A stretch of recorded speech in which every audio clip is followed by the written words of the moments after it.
Praise the Lord. Let us start the service. I'll ask my wife to read Psalm 23.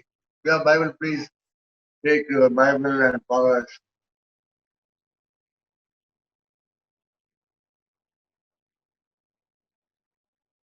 I'm going to read one of my favorite songs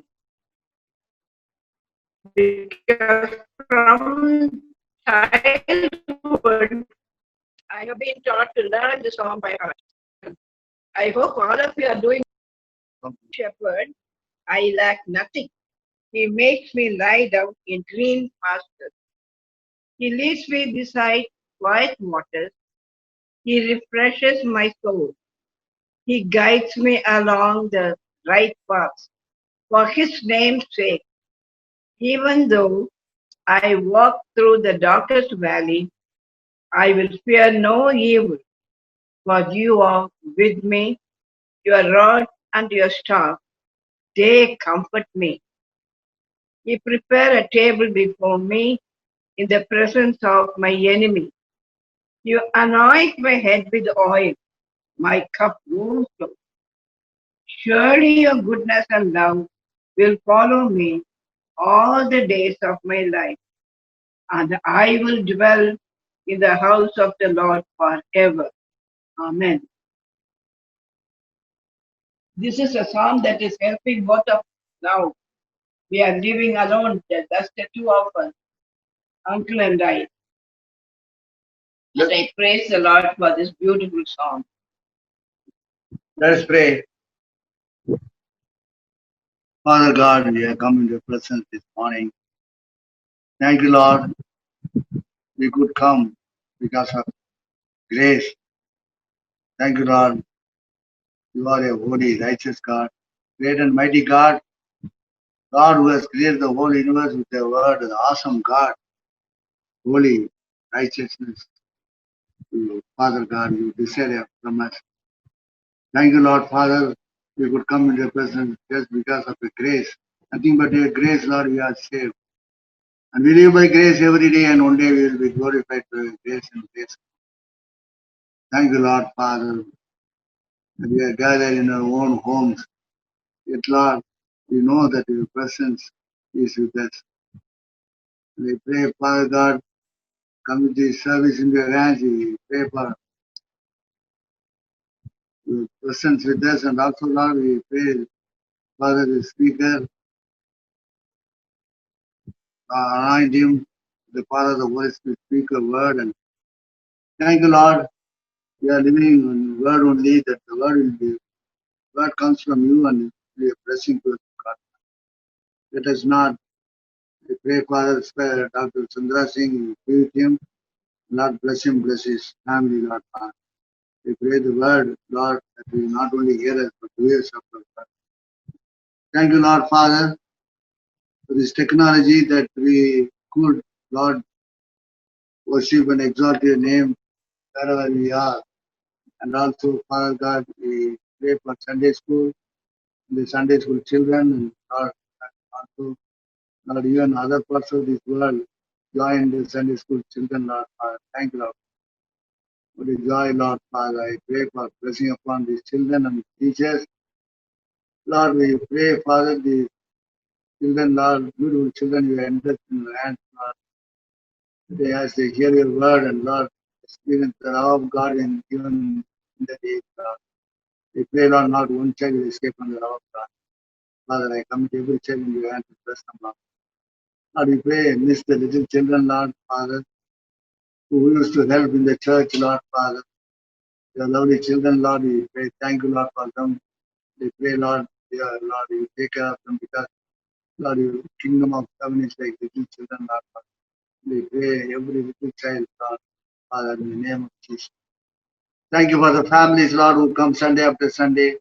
Families are precious, Lord, to you because you instituted the first family. And Lord, Satan, whose name is to destroy. And he is doing all over the world, Lord. I pray, Lord, for protection of our family, the church, Lord. Thank you, Father, for every family. They pray, Lord, Father, that we may love one another in our church, and Lord, we pray for each other, and also help practically, Lord, whoever needs that help, Lord Father. We pray and bless every family, Lord, in the name of Jesus. We pray, Lord Father, elderly people, Lord Father, including us. They pray, Father, for Lord Mrs. Ross and also Mrs. Moses, and also McCarran Stephens and other elderly people, Lord Father, they come into your hands, Lord Father. Lord, your presence be with them as they have been a great blessing, the younger families and others, Lord Father.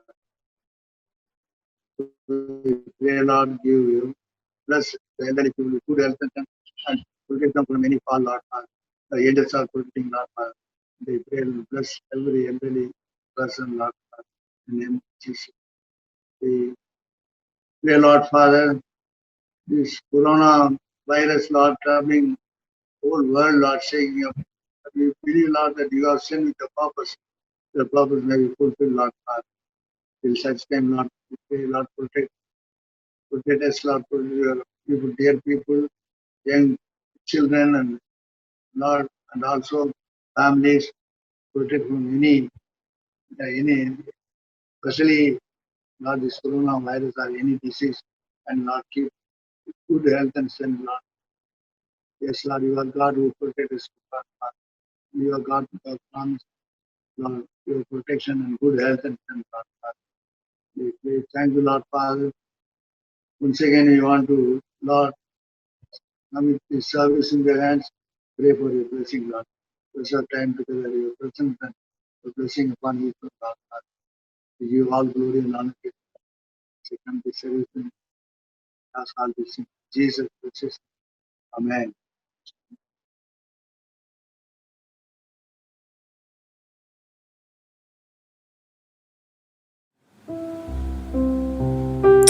Psalm 36 says, your steadfast love, O Lord, extends to the heavens, your faithfulness to the clouds. And just a few verses before, actually, in Psalm 33, he says in verse 4, the word of the Lord is upright, and all his work is done in faithfulness. So he's saying God's faithfulness extends to the heavens, and then he says, probably looking at his own life and what's happening around him, he says, all that the Lord is doing, all his work is done in faithfulness. That's a lesson for you and me as we come before God in worship this morning. His work extends to the heavens. His work is perfect. His work is done in faithfulness. His work in your life is also done in faithfulness. The psalmist was not having a comfortable time. David went through unimaginable pain in his life, but he could say, and he did say, the Lord is faithful and the Lord is good, and all that he does in faithfulness. So let that thought stay in our hearts as we come to worship him this morning. This is the day that he has made. We will rejoice and be glad in it. Heavenly Father, we pray that you would be in control of this time that we spend before you. We pray that you would guide our thoughts, and that every thought would be brought to subjection to the Lordship of Christ as we worship you in song and in reading your word and in listening to your word expounded. We pray that the work that you want to do and that what you want to accomplish in our lives today would happen, because we ask this in Jesus' name. Amen.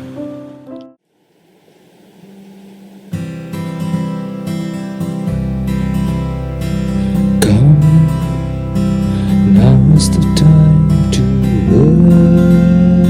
worship. Come, now is the time to give your heart. Come, just as you are to worship. Come, just as you are before your God. Come, day every tongue will confess you are God. One day every knee will bow. Still the greatest treasure remains for those who gladly choose you now. Come, now is the time to worship. Come, now is the time to give your heart. Come, one day every tongue will confess you are God. One day every knee will bow. Still the greatest treasure remains for those who gladly call you now. One day every tongue will confess you are God.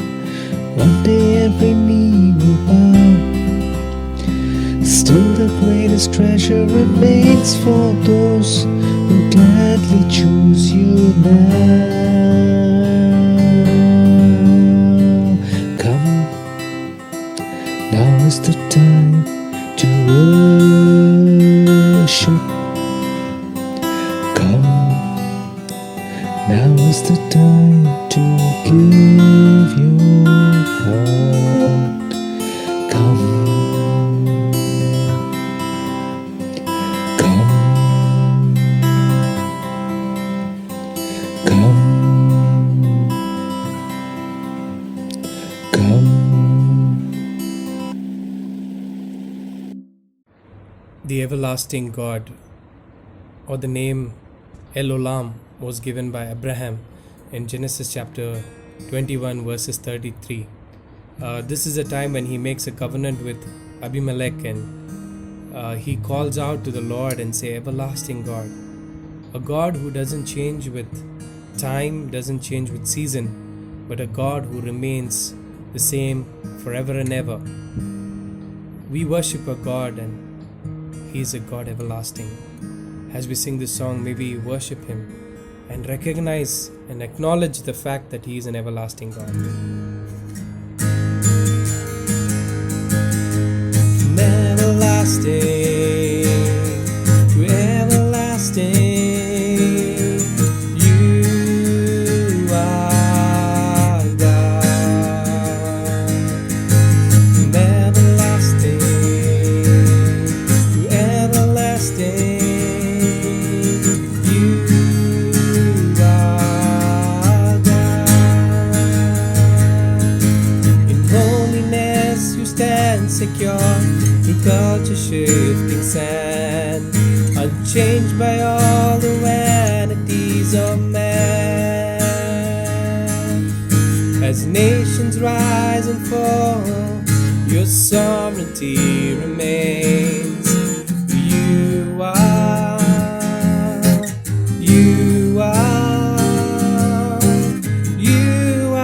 the one true God. From everlasting to everlasting, you are God. From everlasting to everlasting,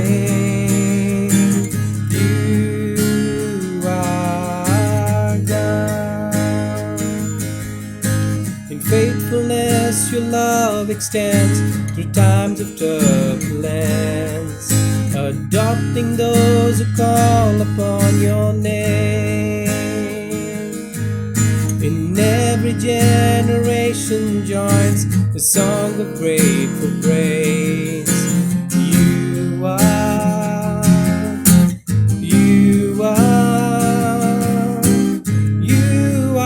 the one true God. From everlasting to everlasting, you are God. Eternal,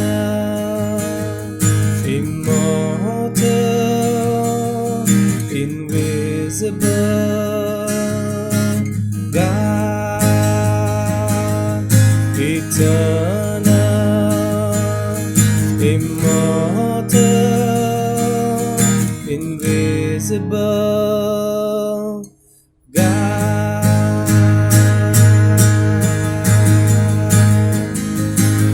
And you are God alone from before time began. You were on your throne. You are God alone. And right now, in the good times and bad, you were on your throne. You are God alone.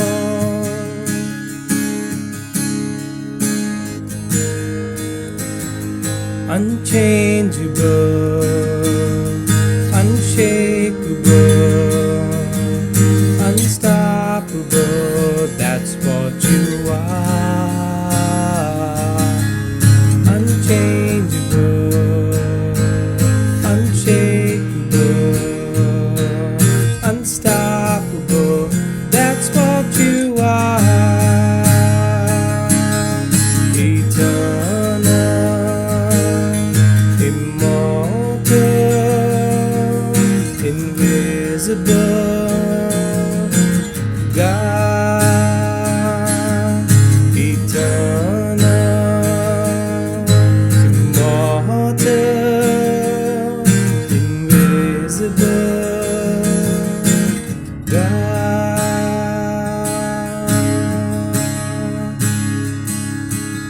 Yes, Lord, hallelujah. We praise you, Jesus.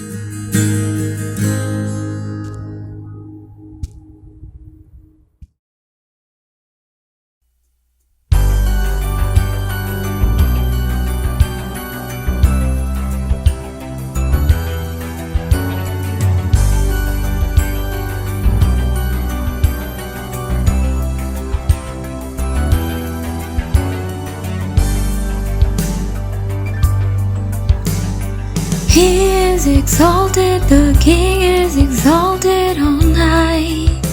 I will praise Him. He is exalted, forever exalted, and I will praise His name.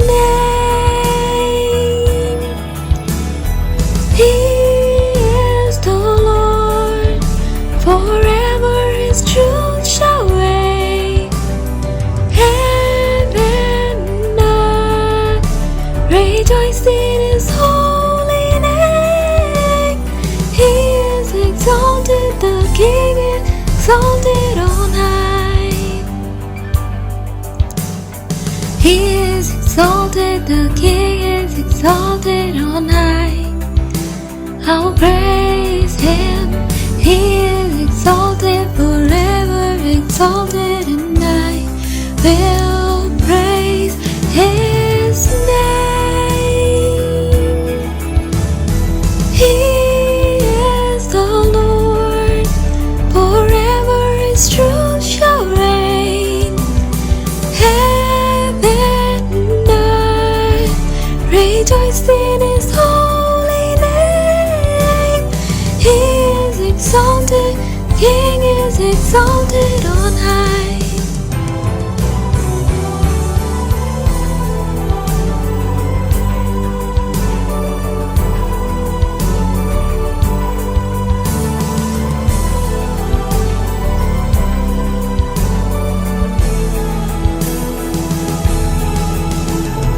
He is the Lord, forever His truth shall reign. Heaven and earth rejoice in His holy name. He is exalted, the King is exalted on high.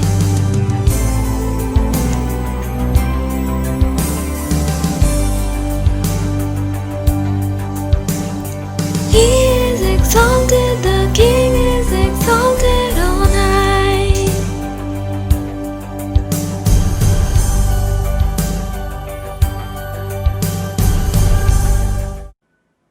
From everlasting to everlasting, Our God has been the same, time immemorial.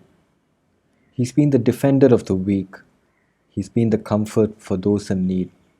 And He promises to lift you up on wings like eagles. You are the everlasting God. You do not faint, you won't grow weary.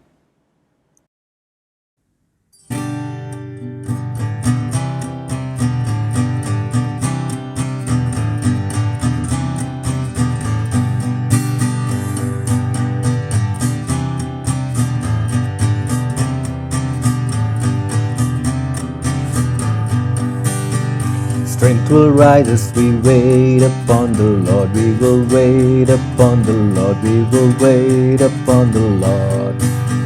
Strength will rise as we wait upon the Lord. We will wait upon the Lord. We will wait upon the Lord our God. You reign forever. Our hope, our strong deliverer. You are the everlasting God, the everlasting God. You do not faint, you won't grow weary. You're the defender of the weak. You comfort those in need.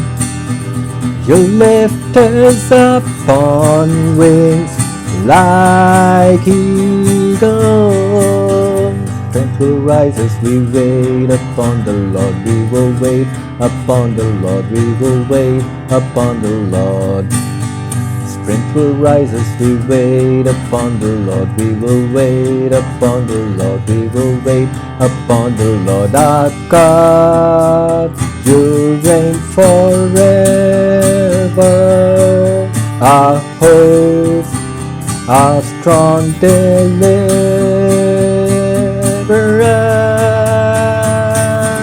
You are the everlasting God, the everlasting God.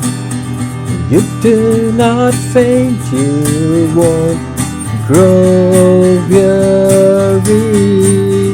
You're the defender of the weak.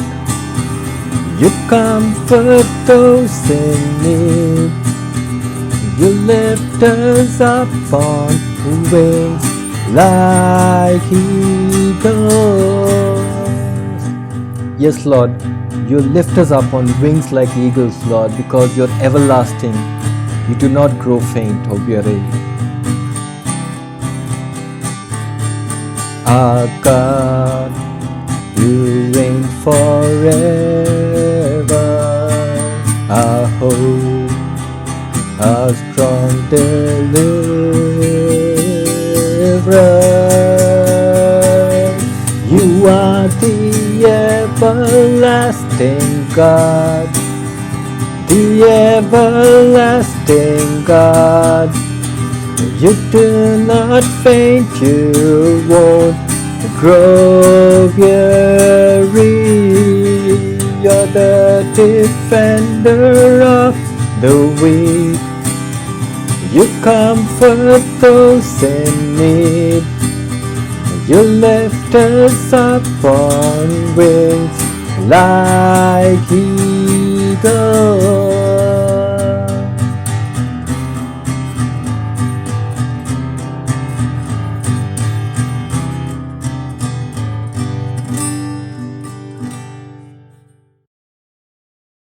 The heavens declare the glory of God, the skies proclaim the work of His hands. Day after day they pour forth speech, night after night they display knowledge. Heavenly Father, we thank you that you are such a glorious God, Lord, that you are beyond time and space, and yet you choose to relate with us on a personal level. Father, we pray that you would keep your servant from willful sin. May they not rule over me. Then will I be blameless, innocent of great transgression. May we be holy as you are holy, Father. In Jesus' name I pray. Amen.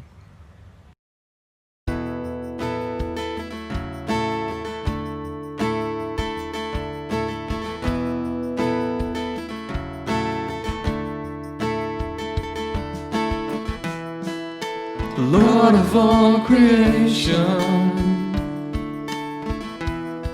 of water, earth, and sky. The heavens are your tabernacle. Glory to the Lord on high. God of wonders beyond our galaxy, you are holy, holy. The universe declares your majesty. You are holy, holy, God of heaven and earth, Lord of heaven and earth. Early in the morning, I will celebrate the light. When I stumble in the darkness, I will call your name by night.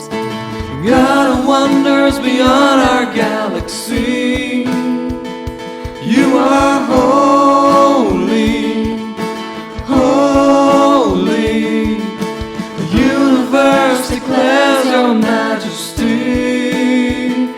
You are holy, holy, Lord of heaven and earth, Lord of heaven and earth. Hallelujah to the Lord of heaven and earth. Hallelujah to the Lord of heaven and earth. Hallelujah to the Lord of heaven and earth.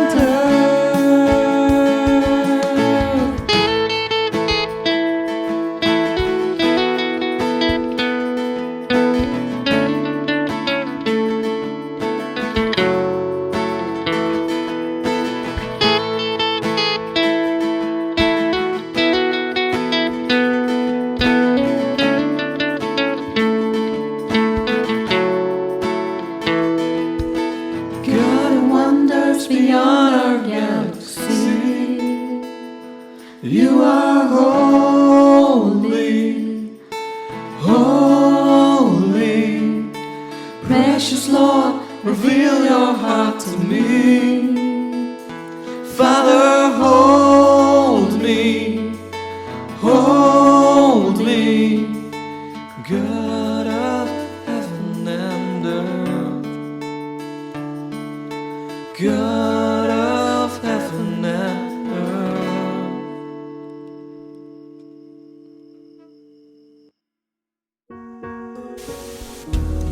Father, we thank you for this sweet time of worship you've given to us, where we can gather in spirit and lift our voices to your holy name. As we sing this next song, may we declare God's glory above all else in our lives as the heavens do. Sing with me, O heavens declare. Oh, heavens declares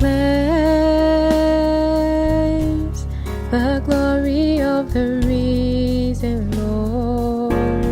Who can compare with the beauty of the Lord? Forever He will be the Lamb upon the throne. I gladly bow my knee and worship Him alone. I will proclaim the glory of the risen Lord, who once was slain to reconcile man to God. Forever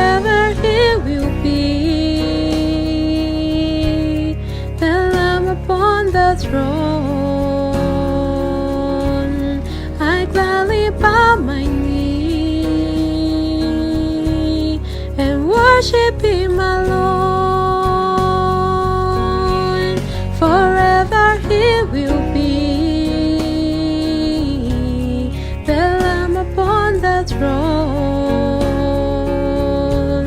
I gladly bow my knee and worship Him alone and glorify His name and praise His holy name and magnify His name.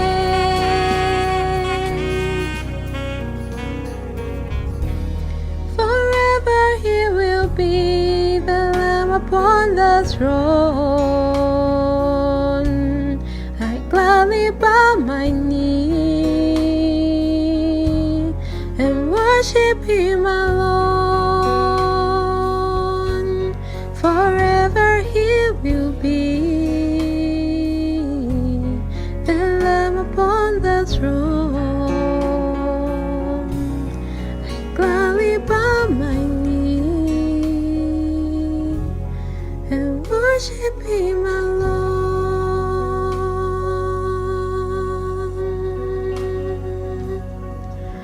Thank you, Jesus. Thank you, Lord. We worship you in Jesus' name. Amen.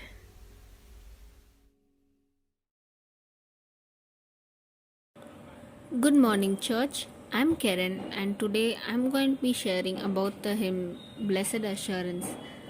You would probably know that this was written by Fanny J. Crosby, an American gospel hymn writer. She may have been blind, but she saw more with the eyes of her heart than we would physically. It is estimated that she wrote more than 8,000 gospel song texts in her lifetime, and her hymns are still being sung more frequently than those of any other gospel hymn writer. It is truly amazing that anyone could write on this variety of spiritual truths and experiences. For the hymn Blessed Assurance, the music was composed by Phoebe Knapp, a close personal friend of Fanny Crosby. One day, she played this melody for the hymn writer and asked, "What does this tune say?" Fanny responded after a few moments in prayer, saying, "It says, Blessed Assurance, Jesus is mine." And this hymn still offers hope for a lost soul, comfort for a weary mind, and assurance for our hearts.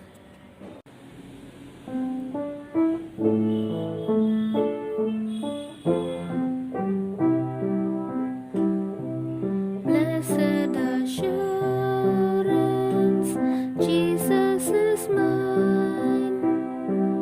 Oh, what a foretaste of glory divine, heir of salvation, purchase of God, born of His Spirit, washed in His blood.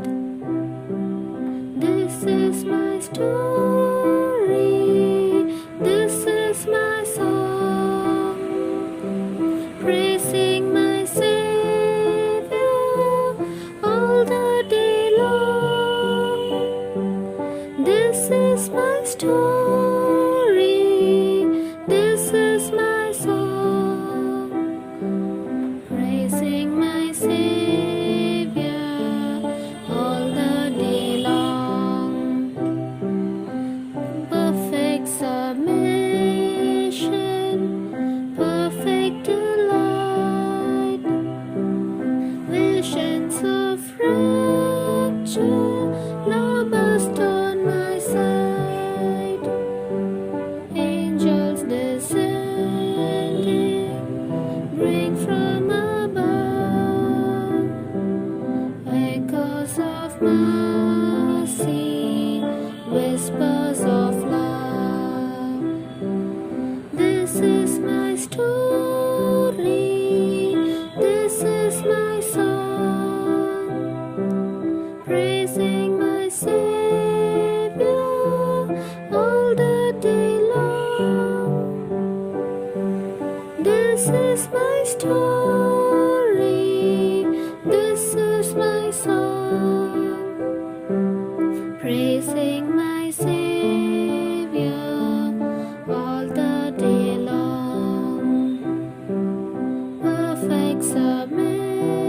salvation, all is at rest.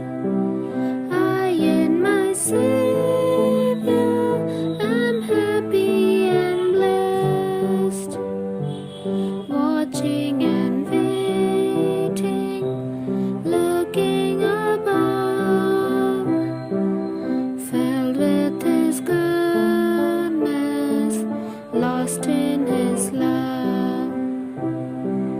This is my story, this is my song, praising my Savior all the day long. This is my story, this is my song, praising my Savior all the day long, praising my Savior all the day long.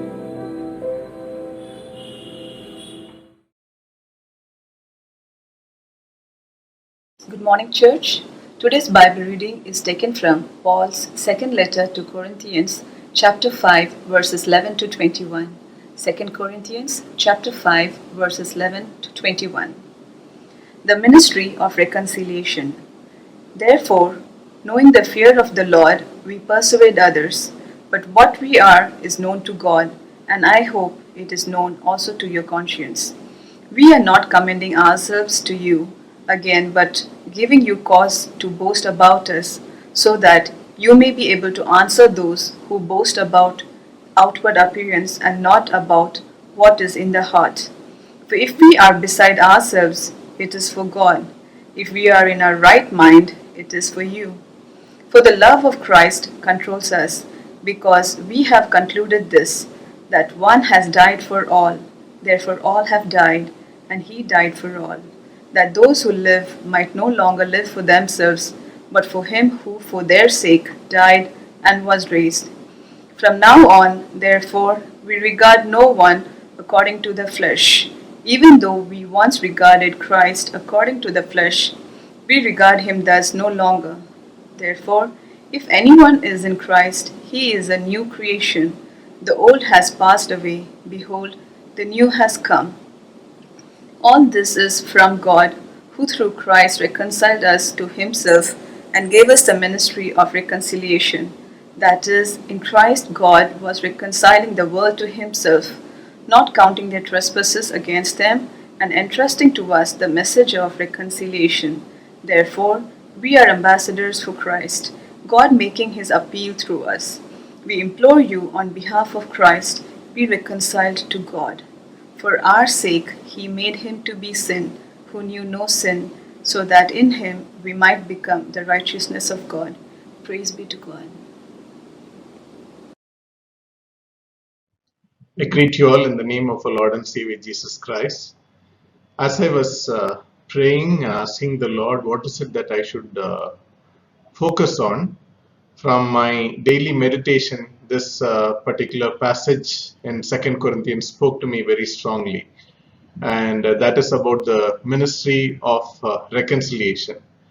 So I thought that will be an appropriate passage to focus on in these times. As we are aware, we are through the middle of this pandemic, and there is so much of death and destruction, and there are so many families who have lost their loved ones, and it has affected the poor and the rich, the affluent, the not so affluent, and we still are not very clear how long it will go on and how many more of those who are near and dear will be affected. And in these times, we as a church, we as a body of believers have been called by the Lord towards this ministry of reconciliation. In that aspect, to look at 4 aspects from this particular passage, which cover the prerequisites for the ministry of reconciliation, the purpose of the ministry of reconciliation, the process that we go through for the ministry of reconciliation, and also the pursuit of the ministry of reconciliation. In this passage from 2 Corinthians chapter 5, we read, "Since then we know what it is to fear the Lord, we try to persuade others. What we are is plain to God, and I hope it is also plain to your conscience." So the first aspect we see this in this prerequisite for this ministry of reconciliation is this holy fear of God. We read, "Since then we know what it is to fear the Lord." And this holy fear is a reverential fear, which is an integral component of our faith. Right from the New Testament times, from the beginnings, we know that the church grew in this reverential fear. In Acts chapter 9, verse 31, we read, "Then the church throughout Judea, Galilee, and Samaria enjoyed a time of peace and was strengthened, living in the fear of the Lord and encouraged by the Holy Spirit, it increased in numbers." So when we as a church wish to grow in the knowledge of God, wish to grow in our relationship with God, if we wish to grow in the purpose with which God has called us, we need to have this holy and reverential fear of God. Have we been over the time losing this reverential fear for God? Have we been taking things for granted? Have we been saying, okay, God is there, God is taking care of my needs, God is ensuring that I am safe, and I'll just continue with my everyday work and my activities, and not be cognizant of the fact that our God is an awesome God, who's a creator God, who needs to be adored and revered, and all what we do should be with the fear, the reverential fear. One of the conditions of the people that St. Paul describes in his epistle to the Romans was that they didn't have the fear of God before their eyes. So when there is no fear of God, people take things for granted. People just assume that anything will go and anything will be acceptable. And that can creep into the church too. That can happen in our lives also. So we need to introspect and see if we continue to have this fear of. And the second aspect that is focused in this particular passage in 2 Corinthians is what we are is plain to God, and I hope it is also plain to your conscience. So there is a need for integrity in God's sight. So the plumb line that the church used, that St. Paul was focusing on, was that they were clear and plain in the sight of God. And this is the next aspect that gets compromised over time in our walk with God, in that we don't intend to be clean and pure in the sight of God.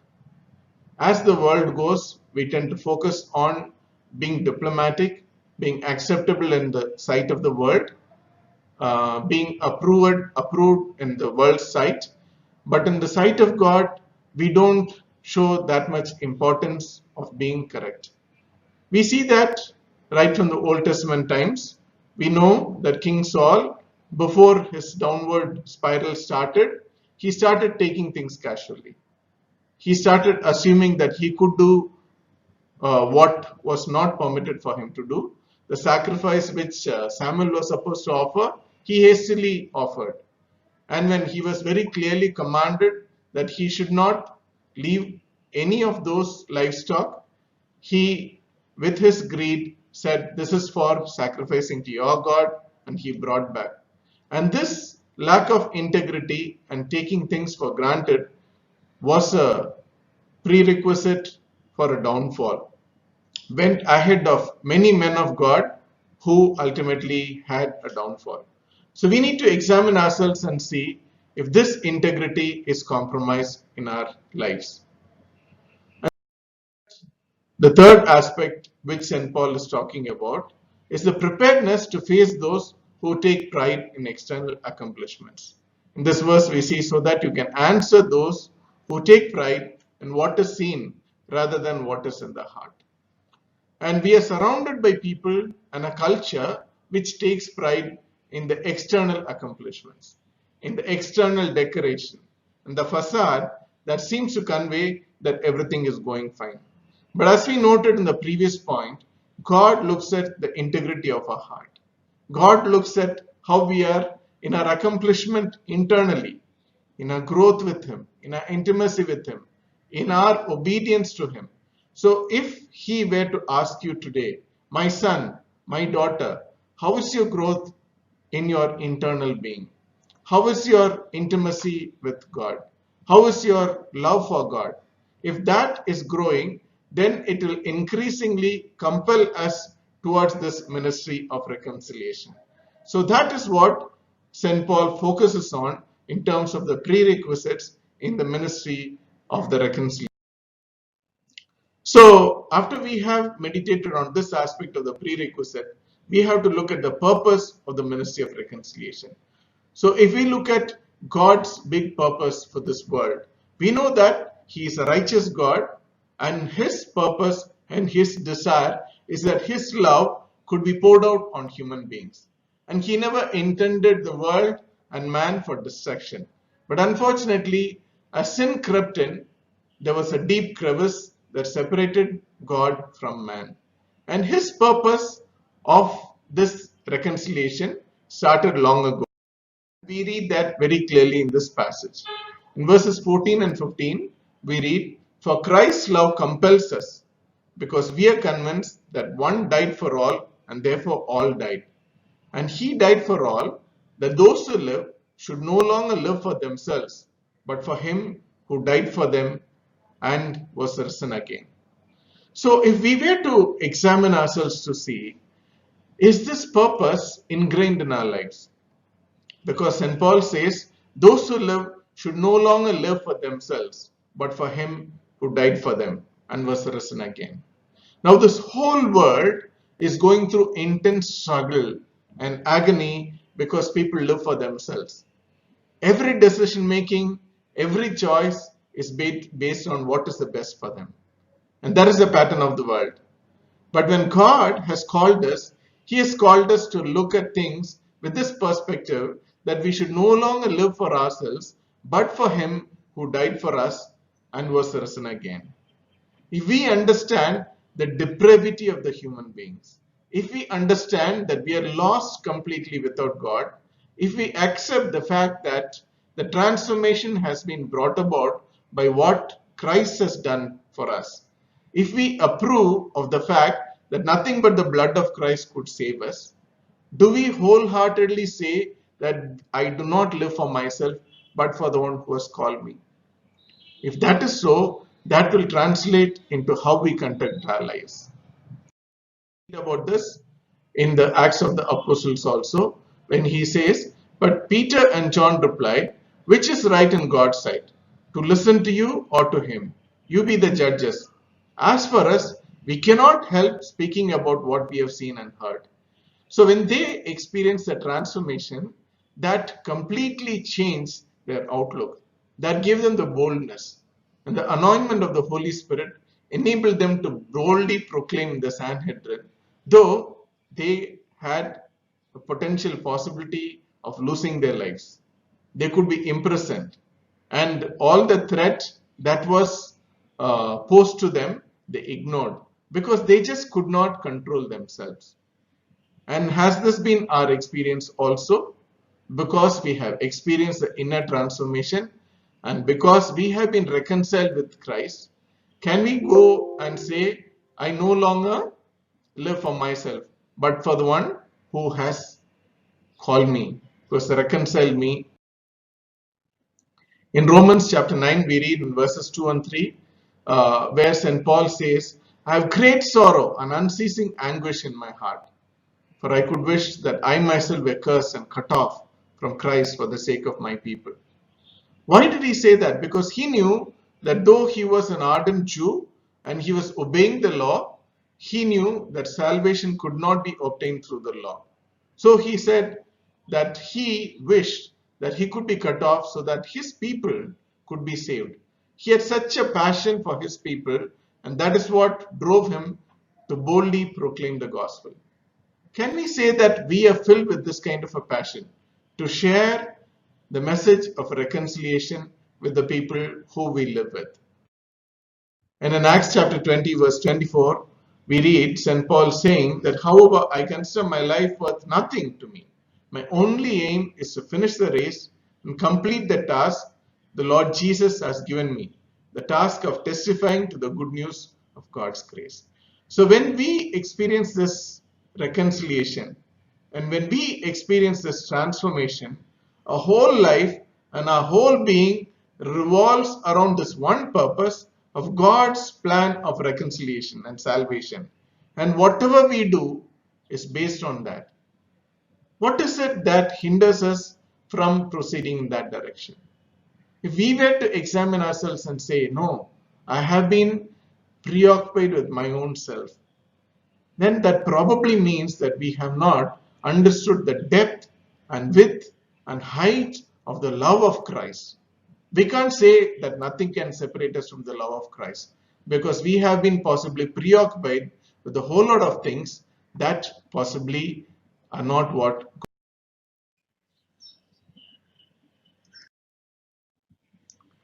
So we looked at the prerequisites for the ministry of reconciliation and the purpose of the ministry of reconciliation. Then we look at the process of the ministry of reconciliation. How did Christ accomplish this purpose and do this in our? And then we read that in this passage from the verses 16 to 19. So from now on, we regard no one from a worldly point of view. Though we once regarded Christ in this way, we do so no longer. Therefore, if anyone is in Christ, he is a new creation. The old has gone and the new is here. All this is from God, who reconciled us to himself through Christ and gave us the ministry of reconciliation. That God was reconciling the world to himself in Christ, not counting people's sin against them. So we know that through the purpose which Christ has accomplished, the old man is completely gone and we have become new. And this reconciliation that we have experienced is something God has intended for everyone, those who we relate with, those who we interact with. And we read from Colossians also in chapter 1, verse 21 and 22, we read, once we were alienated from God and we were enemies, but now he has reconciled us by Christ's physical body through the death of Jesus to present you holy in his sight, without blemish and free from accusation. If you continue in your faith, established and firm, and do not move from the hope held out in the gospel. So we know that the purpose was accomplished through Christ, and he died instead of us. And through his blood, we have been saved. And through that, this alienation was taken care of, and we have been reconciled with Christ. This word reconciliation is a word we encounter in banking also. Recently, we had all the auditing going on, and the banking had to be reconciled. And we have the books of accounts and the income and the expenditure and everything has to be reconciled. Now think of this particular situation where somebody has taken a loan, a huge loan, and then they are in a position to pay only a very small amount of money. And then that loan is not reconciled. That loan is unsettled, and that is staying over there. Assuming it's a loan of say 1 crore rupees somebody had taken, and they managed to pay back 200 rupees. And then you have another person who has taken another 5 crore loan, and then he manages to repay only some 500 rupees. Now, the person who has paid back 100 rupees may look at the person with 500 rupees and they may compare notes. And the person who has paid 500 rupees notes will say, oh, you have paid only 100 rupees. And now the first person will tell the second person, no, you have a loan of 5 crores. I have only 1 crore. Now, who is more indebted? But then you think of a situation where somebody decides to pay instead of them, settle all those loans, and both those loans are closed. Then we know that both of them have reconciled. Both of them, their accounts have been closed. Then it does not matter who owed more. Then it does not matter that little bit who gave more and who gave less. All what we know is that their loan has been reconciled.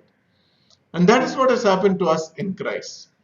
Though we were unable to pay back, through the work of our Lord Jesus Christ, we have been reconciled. And that is what we read here in this passage. We were alienated from God and we were enemies in our minds, but we have been reconciled through the physical body of Jesus Christ. We read that in the epistle to Romans also. In Romans chapter 5 verses 9 to 11 we read, since we have now been justified by his blood, how much more shall we be saved from God's wrath through him? For if, while we were God's enemies, we were reconciled to him through the death of his Son, how much more, having been reconciled, shall we be saved through his life? So now not only did Christ die for us, he has been resurrected, and he is a living Christ, and that has enabled us to experience and enjoy more of abundant blessings. And so we have been reconciled all the more through the work of our Lord Jesus Christ. And we read that in Ephesians chapter 2 verses 14 to 16.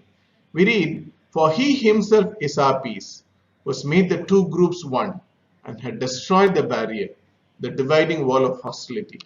And we know that there was a barrier between Jews and the Gentiles, and they had so many other divisions.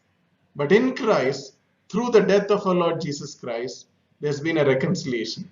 We've all been brought together, irrespective of our backgrounds, irrespective of our socioeconomic status, irrespective of our accomplishments, because Christ is all in all. And his work on the cross has brought about the salvation, which is completely more than what we owe through the sins and through the shortcomings that have been in our lives.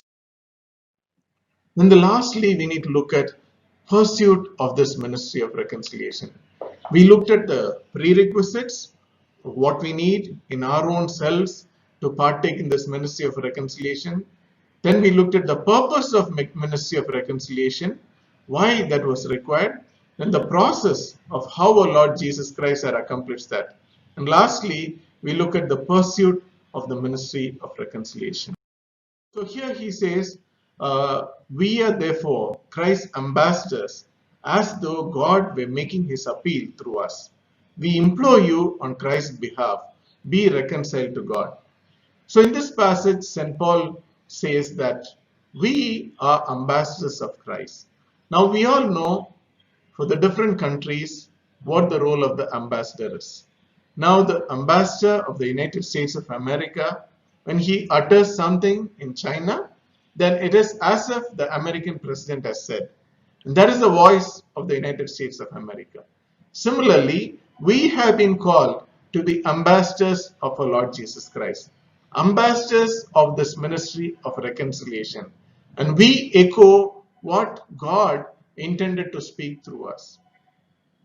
How have we been as ambassadors of Christ? Have we been reaching out with a message of reconciliation? Have we been encouraging everyone else who has been saved through the blood of our Lord Jesus Christ to be involved in this ministry of reconciliation? Or have we been, as I mentioned in the initial discussion, preoccupied as much as the people of the world in our own selves, in our own accomplishments, in our own comfort, and in our own safety? When we are called to be ambassadors for Christ, the love of Christ should flow through us. The passion to share, the love and concern should flow through us. Jesus should bring about a change and transformation in this lost world so that everyone can come to a knowledge of this salvation. In the epistle to the Ephesians, St. Paul says in chapter 6 verses 19 and 20, pray also for me that whenever I speak, words may be given to me, so that I'll fearlessly make known the mystery of the gospel, for which I am an ambassador in chains.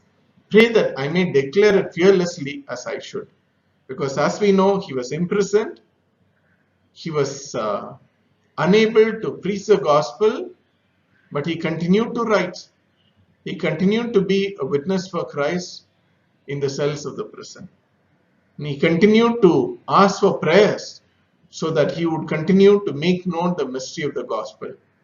Though he was imprisoned, he knew that he was an ambassador, but an ambassador in chains. We haven't reached a point, we've been for a point in which we have to be imprisoned. We haven't reached a point where we face such serious consequences, but several do in our country. In remote corners of our country, there have been several ambassadors who are in chains, for dying, for being martyred, for their love for Christ, in their attempt to bring about reconciliation. Now, what is our response?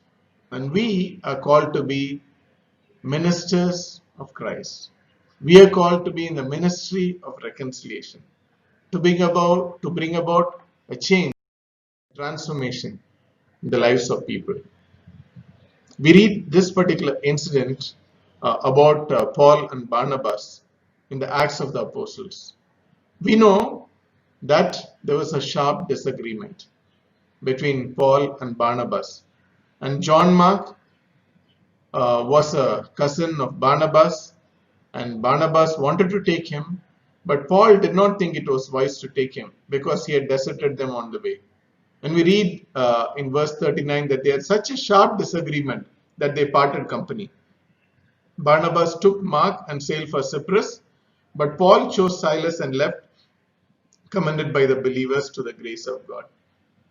After this passage, we don't read anywhere that Paul and Barnabas met. But we do know that as Barnabas had carefully nurtured John Mark, he went and spent time with St. Peter. He had learned all about the ministry of Christ, and he wrote the Mark's Gospel. And we also know that when St. Paul was in prison, as he wrote to Timothy, in the 2 Timothy chapter 4, we read, "For Demas, because he loved this world, has deserted me and gone to Thessalonica. Crescens has gone to Galatia, and Titus to Dalmatia. Only Luke is with me. Get Mark and bring him with you, because he is helpful to me in the ministry." And that happened because Barnabas carefully nurtured John Mark. Not only that, St. Paul had reconciled with the fact that John Mark was useful in the ministry. Now, we are not here to judge whether Paul should have taken at that time or not. We don't know. But we know for sure that Paul was humble enough to acknowledge at that time of imprisonment that John Mark was useful in the ministry. All of that was for the ministry of reconciliation. Do we passionately bridge all our differences, all our bitterness, so that we would partake together in this ministry of reconciliation? So we need to introspect based on what we have heard from the scripture. We need to see and examine to see if we have this reverential fear of God. Do we look at situations and our lifestyle with an examination, an introspection as how God would look at our lives? And can we say whatever we do is glorifying God in the innermost of our being? Have I been grateful for the completed work of salvation? We learned that the disciples could not keep quiet because the work of salvation had delivered them. Whenever we experience this, whenever we understand the magnitude of our sins and what we have enjoyed and experienced through the work of Christ, we have to be preoccupied with that ministry of healing, that message of healing that has to immediately translate to us becoming ministers of reconciliation. How much have we been desirous of this ministry of reconciliation? Have I been bringing about reconciliation or divisions? Do I have the love of Christ or selfish passions? Often our selfish passions and our preoccupation with all what we want to do for ourselves bring about so much of fragmentation. We subtly give wrong information. We subtly build up suspicions. We subtly bring about divisions, and that causes more and more of fragmentation. But we need a ministry of reconciliation. And we, as children of God, should be known for our purpose and desire to bring about reconciliation. It may cost a lot. It cost St. Paul the imprisonment, the chains, the 40 lashes minus one, and for several other disciples, it has cost their lives.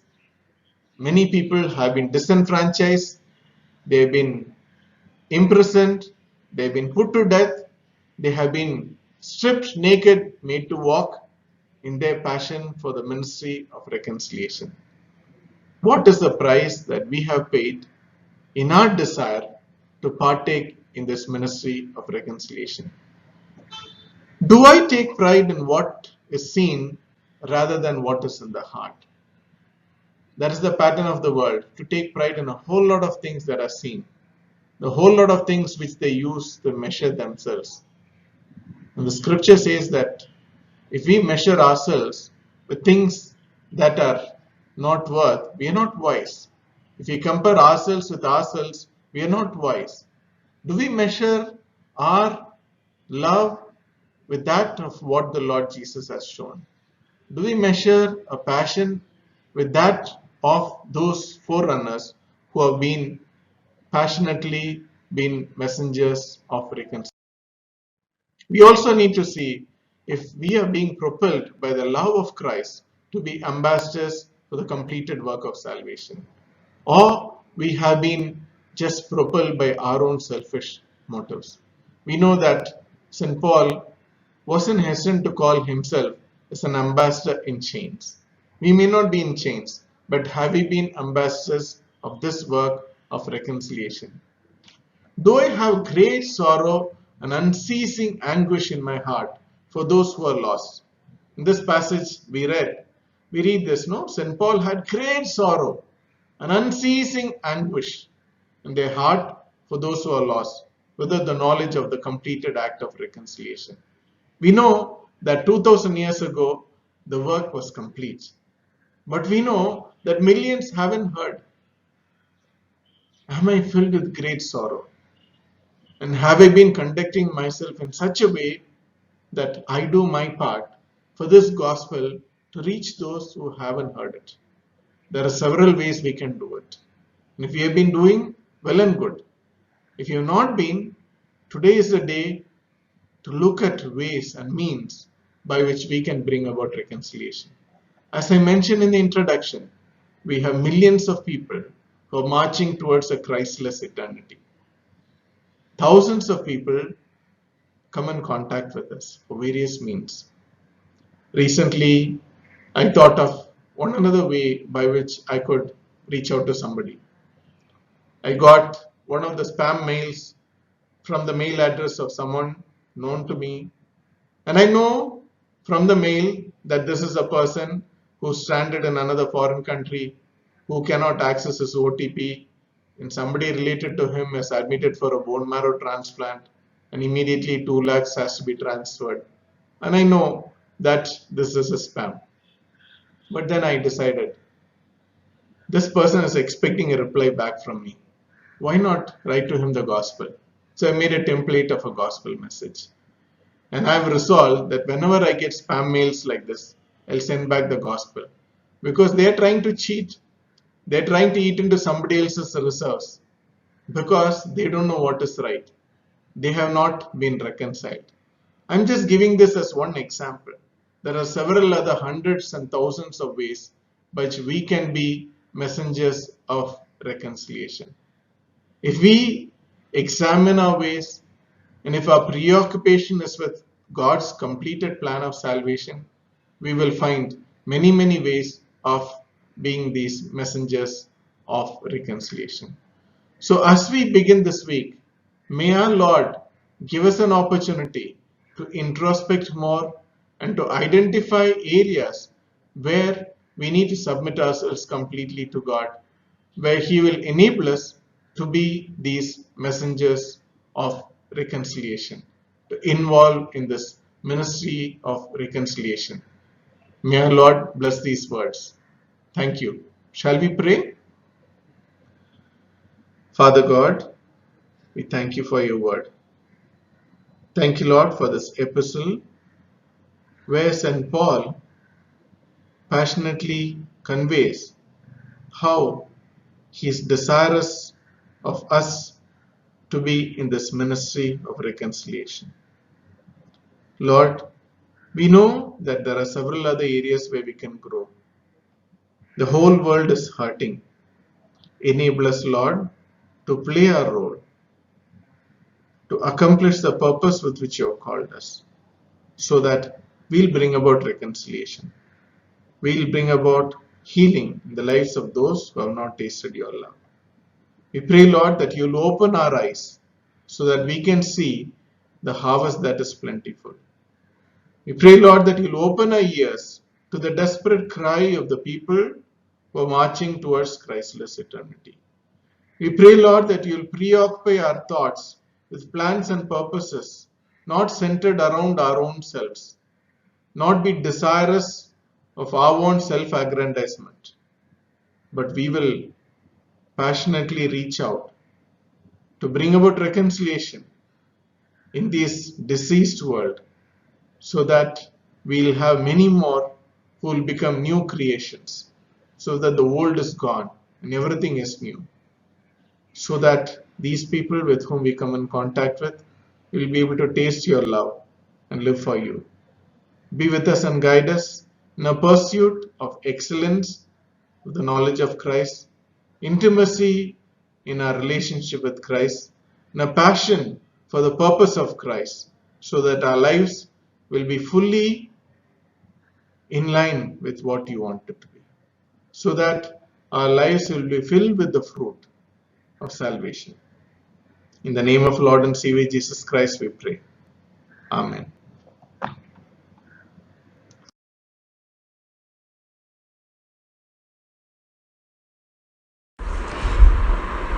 Dear loving Father, once again we thank you and praise you for this time that you have given to us as church together.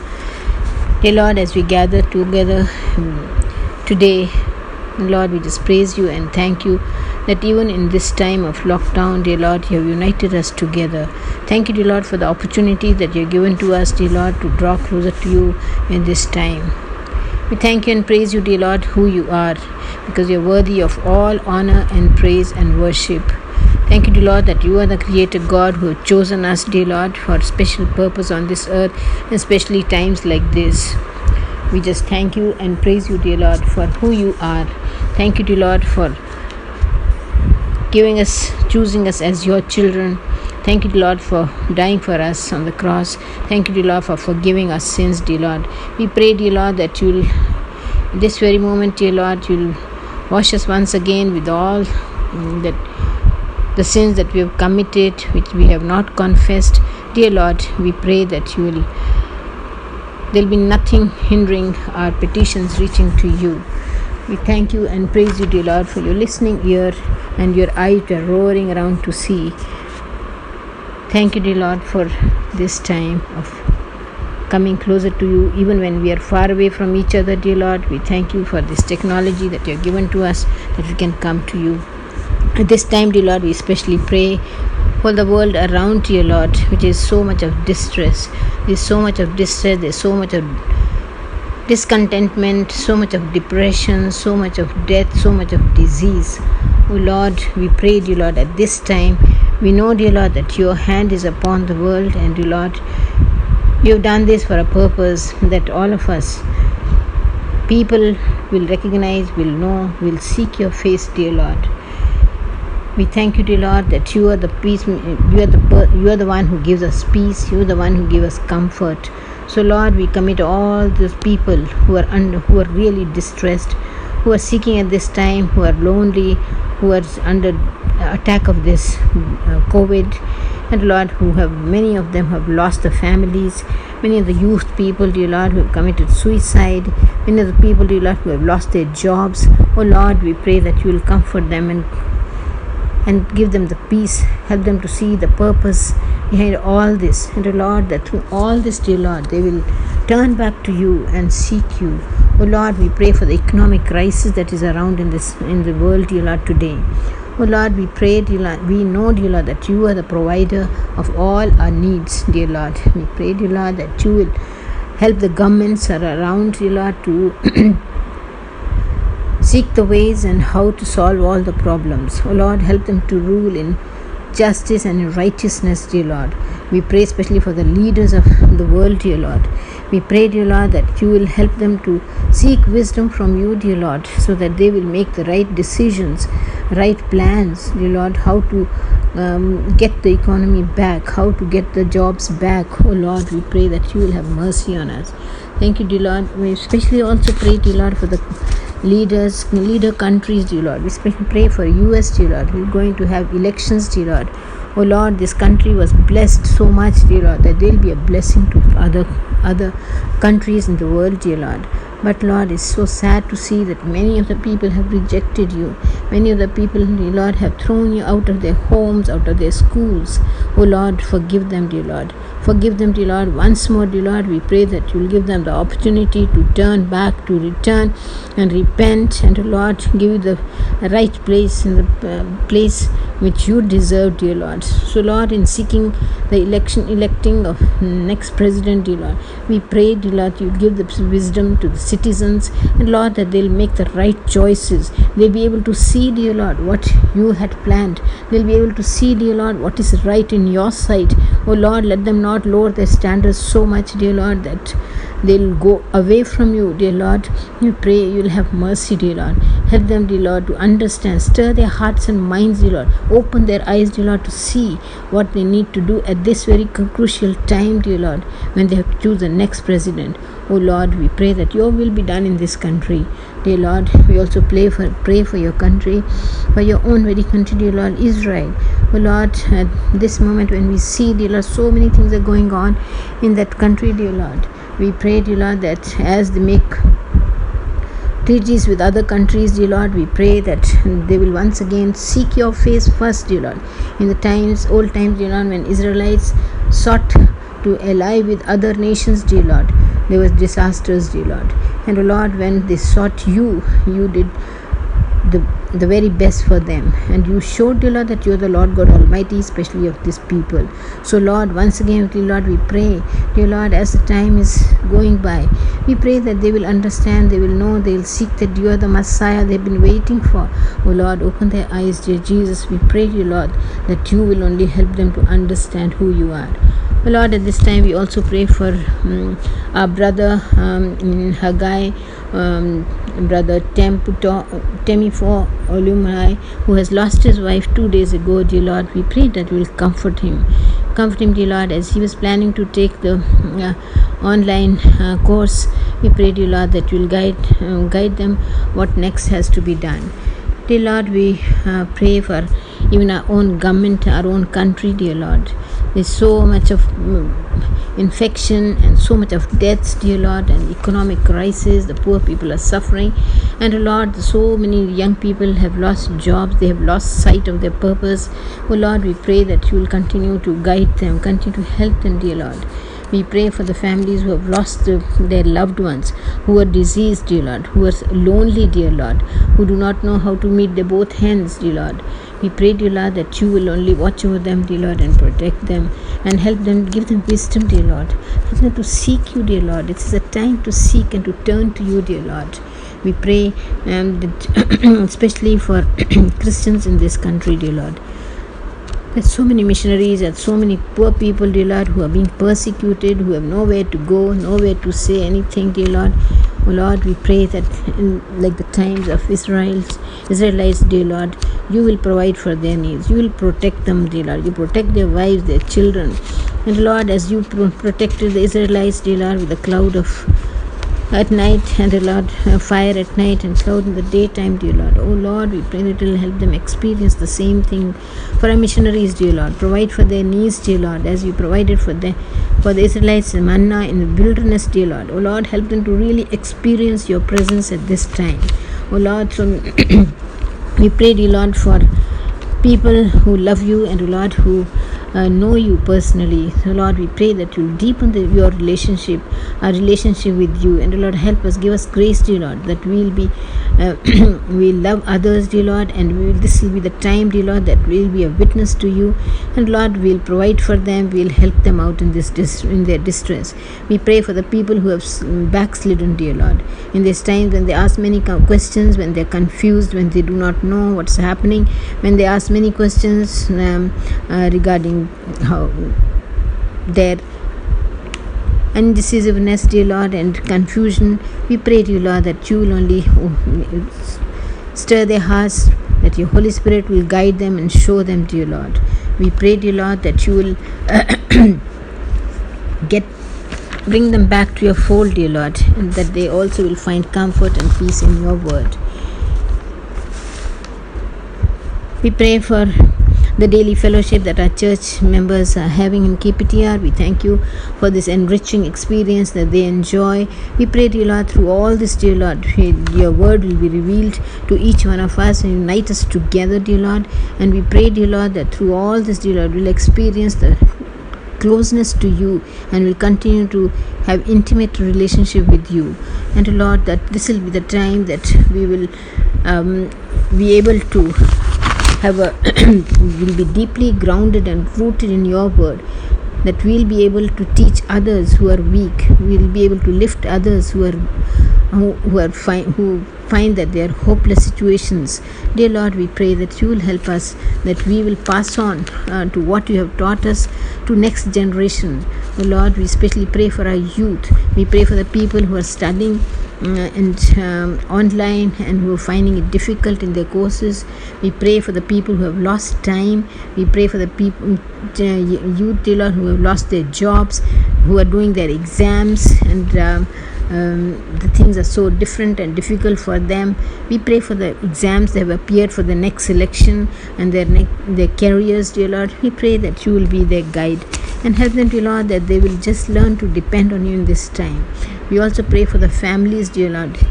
Thank you, dear Lord, for the families you have placed us in. And dear Lord, we pray that this will be the time that we, as members of a families, dear Lord, will continue to commit ourselves into your hand, that you will anoint us, dear Lord, with the will and the purpose that you have kept for united us together as families. Oh Lord, we pray, dear Lord, that you will help us to build and strengthen our altars, dear Lord, that will continue to seek you and to continue to get together in reading your word, in studying your word, in prayer, and Lord, that will enrich our relationship with each other and with you. And Lord, that all our that as parents, as husband and wife, as father and mother, dear Lord, will be examples for our young people. And Lord, that in situations that they find themselves, they'll look at us, dear Lord, and learn from our lives, dear Lord, that you have guided us and you have shown us, and teach them, dear Lord, how to depend on you in this time when there's so many times they're so uncertain, dear Lord, in making firm decisions. Oh Lord, we pray that you will continue to speak to them. Thank you, dear Lord, for the children that you've given to us, dear Lord. And Lord, we thank you for keeping them safe. Lord, many of them have gone through this COVID infection, but thank you, dear Lord, that you protected our children, our youth, protected our elderly people. We thank you, dear Lord, for the families who have lost their loved ones. We especially pray for Manisha, and Lord, we pray that you will come for them. We pray for Roshan, and Lord, we pray, dear Lord, that your presence will be there and your peace will be with them, that you will continue to comfort them, dear Lord, and that you will be able to, you will give them the peace and the hope that we have in you. We pray for our elderly, dear Lord. We thank you that you have given us people in our fellowship whose lives are so precious to us. We thank you for Uncle, Auntie who have started this fellowship, and Lord, who have guided us thus far. We pray that you, even at this age, dear Lord, will continue to guide us, continue to help us understand you. We also pray for others, dear Lord. We pray for Prabhaka's mother who is not so well. We pray, dear Lord, you will touch her and help her, dear Lord. We just pray for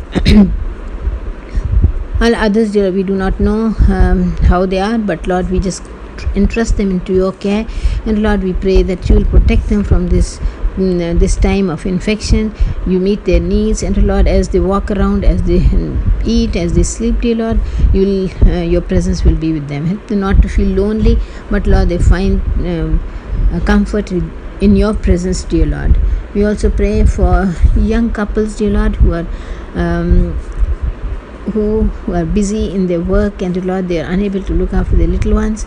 We pray, dear Lord, that you provide for them helpmates, dear Lord, who will be able to help them out in this situation. We also pray for the people, dear Lord, who are expecting mothers, dear Lord. We pray that you will protect these babies in their womb, dear Lord, and that these babies, the coming generation, dear Lord, they'll be anointed for you, Lord. We pray for people who are seeking the life partners. Continue to lead them, dear Lord. Give them the patience and know that you are the Lord who have kept them and who will provide for them. Thank you once again, dear Lord, for all that you've done for us. Oh Lord, you're the one we can come to. You're the one who are worthy of all honor and all our praise. We thank you, dear Lord, for hearing us, because we continue to look at your face, dear Lord, as in the coming week we go ahead with our different situations, dear Lord. We pray that you will continue to guide us, dear Lord. Help us, dear Lord, to know you more and more. Help us to love you more. Help us to just continue to walk with you. Thank you, Lord Jesus, for hearing us, because we ask all this in the precious name of our Lord Jesus. Amen. Our dear loving Father, Lord, once again we come into your presence, and this time, Lord, we thank you for giving us the wonderful opportunities to celebrate your blessings, celebrate your protection, provision. We thank you, Lord, for giving us different occasions to remember you and to praise you and thank you, Lord, for the way you look after each one of us. Today we remember our friends, our children who are celebrating their birthdays and wedding anniversary. We commit all of them into your hand, Lord. We pray that you will continue to bless them, continue to lead them, continue to help them grow closer to you, Lord. We especially pray for Sarah David, Elsa Jomi, Stephen Sangi, Ebenezer Suma Babu, and Dr. Tilak Jibnayagam, who are celebrating their birthdays.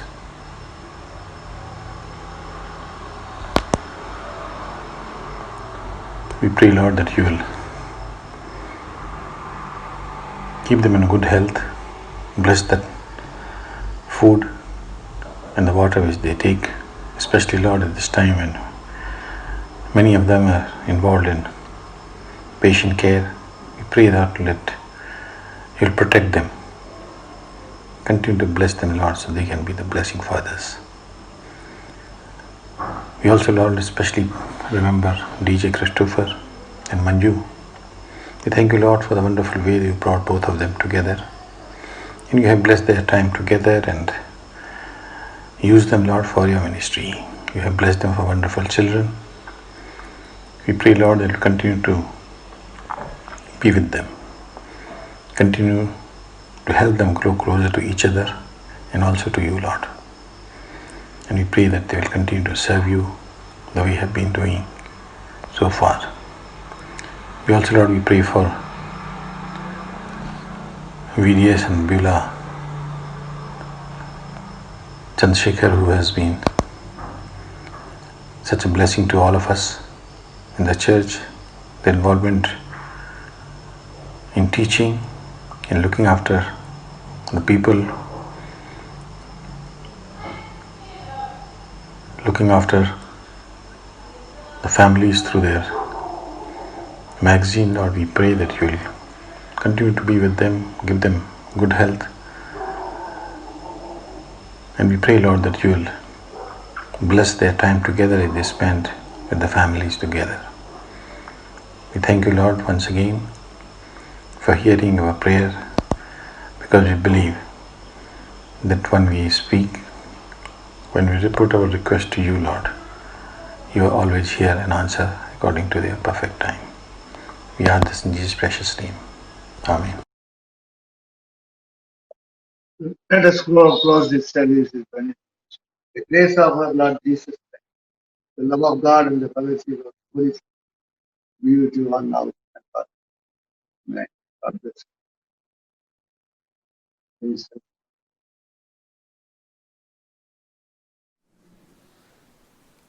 Good morning, everybody. Hello.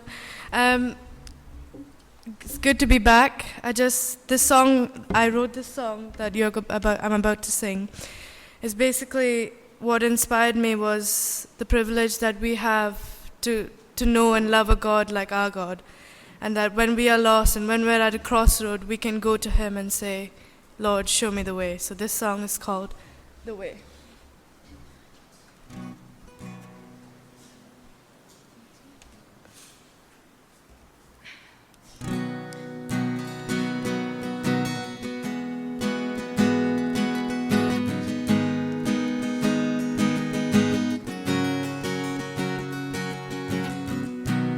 I was wandering in the desert, lost and afraid. Took a wrong turn, is it too late? Do I go backwards or forwards, side to side? Everywhere I look, it's just endless sky. And I cried, show me the way, Jesus. Show me the way, I wanna see again. With you, I have a second chance. With you, I'll be free at last.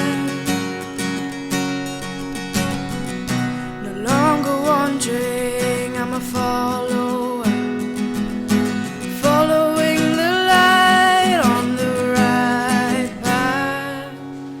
I'm going forwards and forwards, I'm not turning back. Everywhere I go, I feel your grace. And I cried, show me the way, Jesus. Show me the way, I wanna see again. With you, I have a second chance. With you, I'll be free at last. My rock, my fortress, my deliverer, my shield, my God, my salvation. My rock, my fortress, my deliverer, my shield, my God, my salvation. With you, I have a second chance. With you, I'll be free at last. With you, I have a second chance. With you, I'll be free at last. Thank you.